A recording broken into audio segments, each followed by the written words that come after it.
지금 우리 주식은 송프로입니다. 안녕하십니까? 오늘은 2026년도 7월 15일 수요일입니다. 오늘 시장은 일단은 기분 좋게 고비를 넘기면서 반등에 성공하였습니다. 일단 이 부분에 대해서 오늘 말씀을 드릴 텐데요. 제가 어저께 마지막으로 드렸던 이야기 혹시 기억나십니까? 상승을 위한 발판을 만들 시간이 필요하다 였는데 다소 좀 빨리 움직이지 않았나 싶은 내용이 좀 있습니다. 같이 한번 내용 살펴보면서 해당 부분들 풀어보도록 하시죠. 오늘의 제목 바로 상승의 발판이 완성되나? 라는 주제를 가지고 시작해 보겠습니다. 먼저 간밤에 있었던 뉴욕 증시는 전장 대비해서 다우지수 0.02, 나스닥 지수 0.90%가 일단 상승을 하면서 좋게 마감이 됐습니다. 일단 중요한 건 CPI가 발표가 됐는데 전년 6년 만에 3.5% 상승하면서 전월 대비 아주 큰 폭으로 하락을 했습니다. 물가가 좀 진정되고 있다라는 얘기를 하고 있는 부분인데요. 문제는 시장이 개장 초반에는 분명하게 에너지를 좀 받으면서 뻗어가는 맛이 좀 있었는데 오후 들어서 좀 시장이 좀 흘러내렸다라는 측면이 좀 있었습니다. 결국은 좋은 결과였지만 시장은 아직까지 긴장감이 좀 있었다라는 부분이 있었고요. 연준 의장인 케빈 워시님께서 말씀하시기에 높은 인플레이션에 대해서 연준은 불용하겠다, 인정하지 않겠다라는 발언을 또 하였습니다.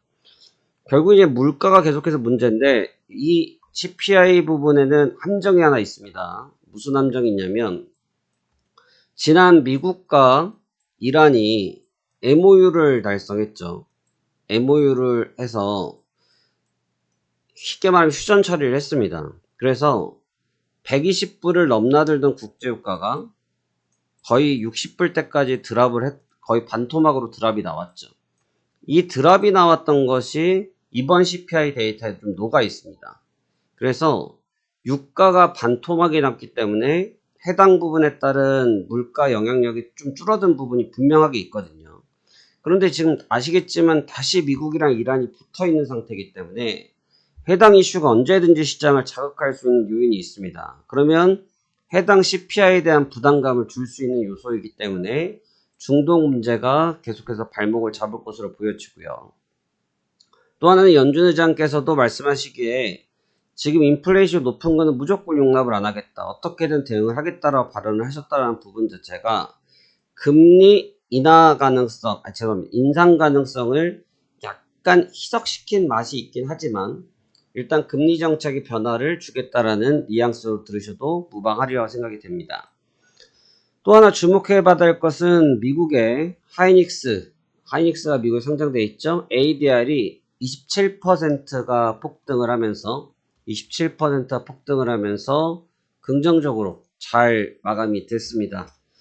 일단 SK하이닉스 같은 경우는 좀 이슈가 몇몇 가지 있는데 그 점도 한번 같이 보셔야겠습니다만 일단 좀 주목해야 될 부분은 ADR 쪽으로 좀 자금이 몰리는 부분들, 이 부분이 증시에 좀 줄 수 있는 요인들이 몇 가지가 있거든요. 그 점도 같이 한번 보시도록 하죠. 자, 그래서 간밤에 일단 미증시는 반도체 섹터가 전부 다 반등을 했고요. 지금 반도체 섹터는 정말 표현이 좀 거칩니다만 개별 잡주입니다. 거의 개별 잡주 수준이라 이 정도의 등치의 기업들이 이렇게 가벼울 수가 없죠. 근데 주가는 거의 잡주 수준입니다. 그래서 주요 종목은 마이크론 테크놀로지가 4.92, 엔비디아가 4.06, 샌디스크가 5%, 하이닉스 ADR 27.29% 급등, AMD 급등, 메타 상승, 인텔 상승하면서 지금 미 주요 반도체 기업들이 모두 다 상승 회복하면서 마감이 됐습니다.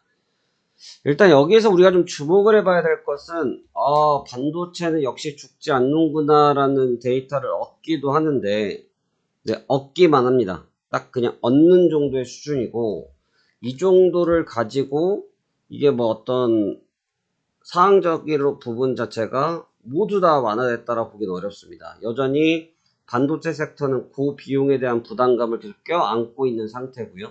고비용에 대한 부담을 갖고 있는 상태이기 때문에 지금 급등하고 또 언제든지 또 급락할 수 있는 여건을 가지고 있는 게 현 반도체 시장의 섹터의 상황이다. 우리가 이렇게 해석이 되어지네요. 자, 그래서 오늘 일본 쪽도 일단 반도체가 올라왔기 때문에 키옥시아 홀딩스 5.79%, 도쿄 일렉트론 4.37%, 그다음에 어드반테스트 5.8%가 급등하면서 니케이 지수도 동반적으로 상승하게끔 만들어 놓고 마감이 잘 됐습니다. 지금 전 세계 반도체는 사실 이제 기업 간의 경쟁의 개념이 원래는 좀 있어야 하는데, 뭐 예를 들면 갤럭시를 만드는 삼성, 아이폰을 만드는 애플끼리 서로 신작이 나왔을 때 누가 더 많이 팔릴까 하는 싸움으로 주가의 향방이 결정하는 것이 보통의 동종업계에서의 모습이라고 볼 수가 있겠는데, 지금은 반도체가 메가사이클이란 단어 하나로 묶여서 전 세계가 동반하고 있는 구조를 갖고 있기 때문에 한쪽이 오르면 반대쪽도 오르는 그런 모습을 보이고 있습니다. 그래서 사뭇 너무 묶어 다니는 것이 아닌가라는 불안감을 지울 수는 없을 것 같네요. 오늘 환율 시장 역시 전일과 역시 이어지면서 지금 4일 연속 하락을 했고요. 최저점 1484원까지 밀리면서 환율의 조정세가 이어지고 있습니다. 좀 가감하게 개입을 하고 있는 것으로 보여지고요. 아직 뭐 공식적으로 언급은 없지만 환율을 1,500원 이상 올리지 않겠다는 강한 정책 드라이버가 걸려있지 않을까. 지난 시간에 관세청장님을 통해서 발언됐던 부분이 있죠. 각 기업들, 수출입 기업들 달러를 원화로 환전하지 않으면 특별조사를 하겠다라고 했던 부분들이 좀 작용된 게 아닌가. 그래서 최근에 환율이 계속 조정을 받는 부분들이 그런 요인에 같이 좀 묶여있는 것이 아닌가라고 추정이 가능한 흐름입니다. 일단은 환율이 낮으면 시장에는 굉장히 유리합니다. 시장이 굉장히 유리하다. 자, 다음 내용 보도록 하겠습니다. 자, 우리나라인데요. 우리나라 같은 경우는 일단 코스피 전장 대비해서 6.24, 코스닥은 5.80이 상승하면서 마감됐습니다. 오늘도 사이드카 또 걸렸고요. 진짜 이제 징그럽습니다. 네, 좀 징그럽고요. 이것도 간간히 봐야 좀 재밌고 한데, 이거 뭐 매일 보니까 이제 좀 현기증 납니다. 네, 좀 현기증 나는 사이드카고요.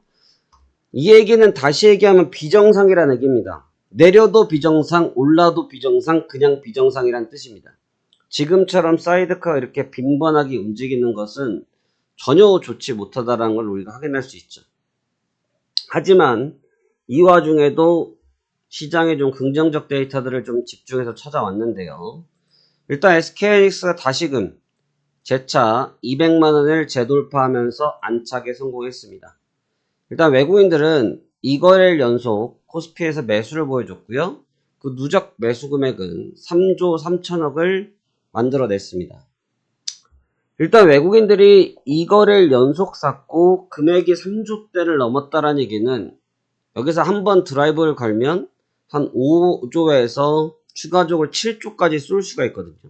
10조 정도의 자산을 움직일 수 있는데, 그럴 때 가장 혜택을 받을 수 있는 거는 물론 삼전 하이닉스겠죠. 하지만 그 외 종목군들도 무더기로 올라올 수 있는 확률이 굉장히 높다. 그래서 그 점 한번 주목해 볼 필요가 있고, 전일 제가 HLB 관련돼서 쇼츠를 찍어드렸는데 하한가 때 찍어드렸거든요.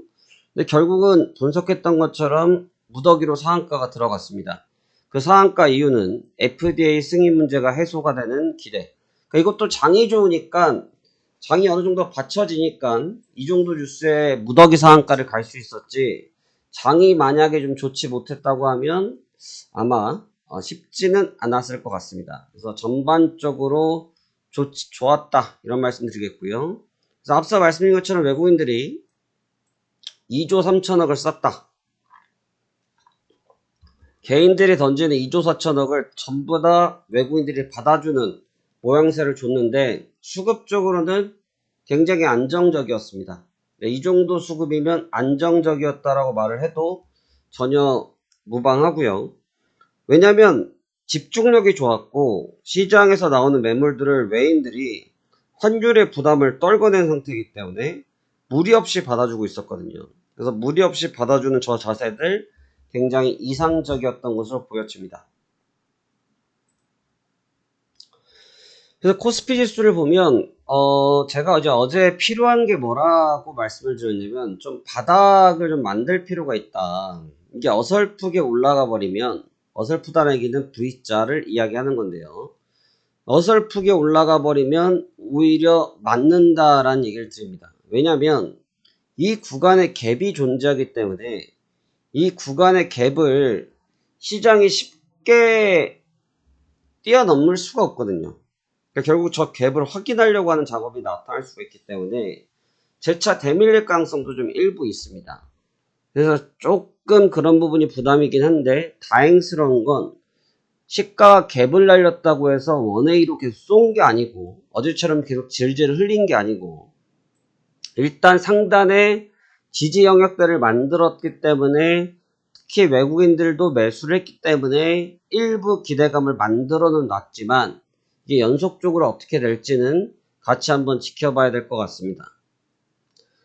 오히려 이제 코스닥 같은 경우도 마찬가지긴 한데 코스피와 좀 차이가 하나 있는 게 뭐냐면 코스피는 똑같은 모습을 가져갔다가 장 후반부에 좀 밀렸거든요.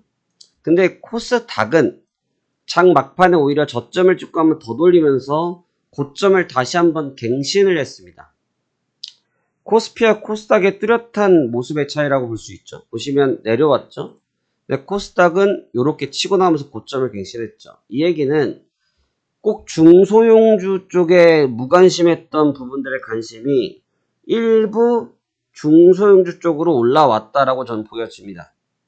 그러니까 이런 부분들이 잠시 뒤에 저희가 베스트 5 종목 뽑았던 부분들에 대한 결과 도출할 텐데 오늘 굉장히 좋은 결과들이 나왔거든요. 근데 그게 왜 나왔냐 이렇게 생각을 해보면 결국 이제 순환 사이클이 잘 돌았다 라고 볼 수 있습니다. 그 앞서 우리가 SK 하이닉스에 대해서 잠시 이야기를 드렸었는데요. SK 하이닉스 ADR을 보시게 되면 전장 대비해서 27%가 급등을 했거든요. 그런데 지금 보시면 공모가를 다시 한번 넘어서면서 공모 시초가를 넘어서면서 급등을 해줬는데 지금 오늘 보시면 27.29%로 상승 마감했거든요. 이 부분이 시장 전체 상승을 유발을 했는데 우리가 좀 주목해야 될 부분이 좀 있습니다. 뭘 좀 주목해 보셔야 되냐면 자 여기를 먼저 볼게요. 오늘 SK하이닉스가 8.83%로 상승 마감했습니다. 본주가. 그러니까 ADR은 파생 상품이고 SK하이닉스가 본주지 않습니까? 본주가 8.83이 올랐어요. 의미 있는 200만원에 들어온 건 맞긴 한데 문제는 본주가 아직 힘을 완전히 다 받지를 못했죠. 그 얘기는 사실 환율과 여러가지 세금적 이슈에서 제한적인 ADR 쪽으로 몰려갈 가능성이 있다라는 지금 의견들도 나왔습니다. 미국 측에서. 그러니까 그런 부분들이 이런 시세 급증적 편차를 만드는데 본래는 파생 상품이 올라오게 되면 본 상품이 더 시세를 같이 연동되게끔 되어 있습니다. 원래 구조를 그렇게 만들어요. 그런데 그 중간에 계리라는 게 존재하거든요. 계리율이 존재하는데 그 계리율이 반영되면서 하이닉스가 다소 처질 수 있다는 거죠. 그렇기 때문에 우리가 지금의 시장을 온전하게만 보기에는 좀 어려운 면이 있다는 겁니다. 거기에 또 하나는 오늘 뉴시스에서 함재준 기자님이 제가 기자 내용 확인했는데 대통령님께서 삼전 닉스 레버리지 논란에 있어서 논란이 있는 부분 신중히 하라. 빠르게 증시 변동성이 되고 있으니 조치하라라는 언급을 했는데 제가 어저께는 금융위원장 금감원장 말씀을 드렸죠. 지금 대안이 뚜렷하게 없는 상태입니다. 대안이 뚜렷하게 없는 상태인데 그 대안이 없는 상태에서 지금 과연 어떤 식으로 풀어갈지 지금 뭐 예탁금 상향 이런 얘기들 나오고 있거든요. 그러니까 과연 이게 해결책이 될지는 우리가 한번 살펴봐야 될 요인인 것 같습니다. 그래서 결국은 계속해서 꼬리가 몸통을 흔드는 요소가 될 수 있기 때문에 그 점을 좀 주목해야 될 필요가 있고요. 일단 HLB 쪽 그룹주가 무더기로 상한가 들어갔는데 일단 FDA 승인 거절 여체는 이 실사가 VAI로 종결이 됐습니다. 이 VAI는 결국은 본인들이 자발적으로 조치를 해라 라는 뜻입니다. 자발적 조치라는 뜻인데 아주 큰 이슈가 아니었다 라는 측면 때문에 HLB 그룹주 쪽이 상승을 하게 됐습니다. 늘 말씀드리지만 이러한 종목군들은 어떠한 뚜렷한 해답을 갖고 가는 것이 아니고 이런 절차와 과정을 가지고 만들어내면서 이슈 속에서 수익이 나는 종목이기 때문에 기술적으로만 접근하면 된다 안 된다? 안 된다라는 말씀 다시 한번 드리도록 하겠습니다. 그래서 이 HLB주들이 특징적으로 전부 다 상한가에 들어갔고요. 뭐 저희가 추천했던 한성기업이 이제 수익률이 300%가 넘었습니다. 300%가 넘었고요. 지금 지난 7월 6일 날 우연찮게 제가 추천하게 됐는데 그때 이제 모나미도 마찬가지지만 이제 뭐라고 할까 나라사랑이죠. 나라사랑 기업으로 좀 편입이 되면서 강하게 상한가도 걸렸던 한성기업 다시 한번 말씀드리고 혹시 관련 영상 보고 싶으시면 7월 6일 영상에 추천되어 있는 내용들 나와 있습니다. 같이 한번 보시면 좋겠고 그 다음에 이제 특징 이슈에서 이제 HLB도 있지만 하이닉스와 삼성전자를 빼놓고 볼 수가 없는데 제가 어저께 ETF 설명을 드리면서 여기에 가장 큰 맹점이 있다라고 말씀을 드렸죠. 그게 바로 음의 복리 효과라고 말씀을 드렸습니다. 이 음의 복리 효과의 상황을 지금 한번 보여드리면 제가 이 네이버에서 차트를 좀 인용을 해왔습니다. 여러분들 보시기 편하게. 자, 오늘 코덱스 SK하이닉스 단종을 레버리지가 전장 대비해서 17.72%가 올랐습니다. 자, 그러면 이제 본주라고 하면 SK하이닉스 본체를 이야기하겠죠. 본체가 8.83이 올랐으니까 8.83에 곱하기 2를 하면 제가 나오는 겁니다. 그런데 지금 보시면 얘가 음의 복리 효과가 있다 보니까 저점을 찍고 돌아 나왔는데도 불구하고 전일의 고점을 못 넘겨버렸습니다. 전일의 고점을 못 넘겨버렸어요. 그러니까 이게 바로 음의 복리 효과의 가장 치명적인데 빠졌던 것을 고스란히 회복을 한다고 해서 다 회복이 되는 게 아니라 이거죠. 제가 지금 비교를 하기 위해서 하이닉스 본주를 찍어서 보여드리는데 본주 같은 경우는 8.83이 올랐는데 전일 고점을 잡아냈습니다. 그런데 ETF는 못 잡았어요. 이게 음의 복리 효과인데 아주 미세한 차이가 생기죠.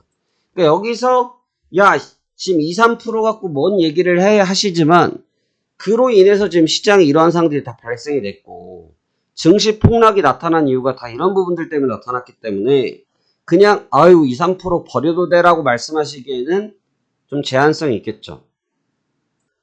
그렇기 때문에 이러한 음의 복리 효과에 대한 측면들을 분명하게 인식하시고 접근해야만 수익을 낼 수 있다는 점을 다시 한번 말씀을 드리도록 하겠습니다. 그래서 이러한 부분들에 대해서 아마 대통령께서 말씀을 하신 거고 이미 발행이 된 부분이기 때문에 발행된 부분들을 뭐 주식을 다 사들여서 파기하는 것처럼 하는 행위가 아닌 이상은 당장 어떠한 수를 내긴 어렵고 오히려 저는 좀 어떻게 생각하냐면 예탁금 상향에 대한 이야기들도 있는데 그 부분은 오히려 더 큰 자금들이 쏠리면서 시장의 변동성을 더 유발될 수도 있기 때문에 지금은 일단은 진정되게 냅두는 것이 좀 더 낫지 않을까라는 것이 저 개인적 소견이다라는 점도 한번 첨부해 보도록 하겠습니다.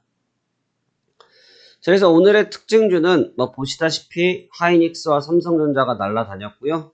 SK스퀘어가 D를 받치고 삼성전기가 D를 받치면서 두 종목이 이 종목들보다 더 강한 상승을 보였다. 그러니까 이러한 측면들이 지금은 예전에는 삼전과 닉스아니면 인생이 승부가 안 나요 라고 했다면 이제는 스퀘어와 전기, SK스퀘어와 삼성전기가 D를 받치면서 주가를 좀 견인하는 그런 느낌이 다소 강한 장세로 바뀌고 있다라고도 볼 수 있겠습니다.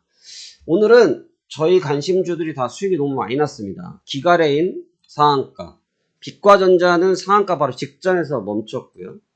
그다음에 24.9%가 수익이 났고 페니트리움 4.37%, 지노맨 컴퍼니 6.13%, 서마알미늄 3.56%로 전일 관심이 있었던 종목군들이 모두 다 좋은 결과를 보여줬습니다.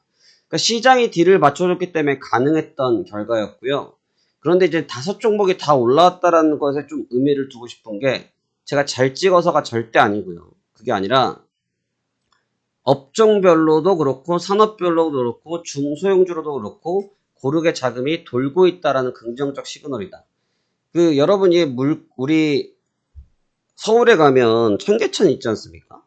제가 뉴스를 보다 저도 들었는데 옛날에 청계천이 흔히 말해서 똥물이었잖아요. 근데 하여튼 그걸 뭐 공사를 해가지고 좋게 됐습니다. 그래서 많은 시민들이 가서 즐기시는 곳인데 거기에서 얼마 전에 시리가 발견됐대요. 영화 시리 보셨죠? 거기처럼 1급소에만 사는 그 물고기가 발견됐다고 하는데 결국 거기에 왜 가능했냐고 하면 그 청계천이 홍수가 날 때도 서울에 물난리 나는 걸 막아주기도 하면서 계속 물이 로테이션 되지 않습니까? 그러면서 물이 인공적으로 누가 공급하는 게 아니라 계속 좋아지기 때문에 선순환이 잘 이루어진다는 거죠. 그래서 거기에 좋은 물고기들, 큰 물고기들, 물론 사람들을 낚시를 못하게 막아놓고 관리를 철저하게 하는 것도 있지만 여하튼 자연 스스로 순환하고 있다는 점이 있다라는 거죠. 그런 것처럼 종목도 이런 식의 순환을 하게 되면 중장기적으로 굉장히 좋은 결과를 만들어낼 수 있다는 뜻으로 보셔도 됩니다. 그래서 지금의 결과는 좋았다라는 말씀을 드릴 수 있겠고요. 그래서 오늘의 베스트 5 관심주도 역시 마찬가지로 중소형주에서 약간 등치가 있는 친구들 들고 왔는데요. 프로티나 25,500원 기준이고요. 21,000원 이탈시 관심 제외, 35,000원까지 열어볼 생각이고, 그린과학 17,000원이고요. 그 다음에 14,300원 이탈한 관심 제외, 21,000원 돌파시 상승 기대. 해성 옵틱스고요. 1,000원이고요. 750원 이탈하면 관심 제외, 1,300원 50원 돌파 시 상승 기대. 미래반도체고요. 16,500원이고요. 13,800원 이탈 시 관심 제외, 25,000원 돌파 시 추가 상승 기대. MK전자고요. 17,500원이고요. 14,000원 이탈 시 관심 제외, 21,000원 돌파 시 추가 상승 기대하는 전략을 보도록 하겠습니다. 내일도 그러한 결과들이 좀 있었으면 좋겠는데 일단 내일 시장까지는 한 번 더 지켜봐야겠다는 생각이 좀 있어서 아직 공격적으로 뭐 시장 상승이다라고 외치기는 좀 부담은 있는 것 같습니다. 그래서 오늘의 한 줄평, 지금 방금 말씀드린 제 의견을 한 줄로 평가를 하자면 아직까지 증시는 뭐다? 빛 좋은 개살구다. 현혹되어서 휩쓸려 다니지는 말자. 아직은 충분히 확인해야 될 시간이 우리에게 필요하다라는 말씀을 마지막으로 전해드리면서 오늘 내용 마무리하려고 합니다. 여러분들이 늘 수익이 잘 나셨으면 좋겠고요. 여러분들이 늘 건강하셨으면 좋겠고 여러분들의 정신이 늘 맑으셔서 시장에서 좋은 승부하시길 항상 기도하고 기원하고 있습니다. 오늘도 저희 지금 우리 주식은의 송프로와 함께 해주셔서 감사합니다. 고맙습니다. 이상입니다.